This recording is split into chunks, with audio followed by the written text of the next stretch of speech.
வணக்கம். பள்ளிகள் கொல்லப்படக்கூடாது என்பதற்கான ஆன்மீக காரணம். எந்த உயிரினம் இவ்வுலகில் வாழ வேண்டும் என்றாலும் அதற்கு மற்றொரு ஜீவராசியின் துணை கட்டாயமாக்கப்பட்டுள்ளது. இதில் பள்ளிகளும் ஒன்றாகும்.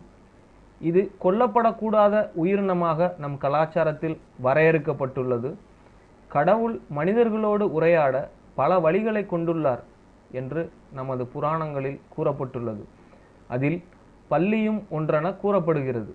நமது முன்னோர்கள் மற்றும் கடவுள் நமது இல்லத்தை பள்ளியின் உருவில்தான் வருகை தருகிறார்கள் எனவும், பூஜை அறைகளிலிருந்து முக்கியமான தருணங்களில் நமக்கு நல்லது கெட்டது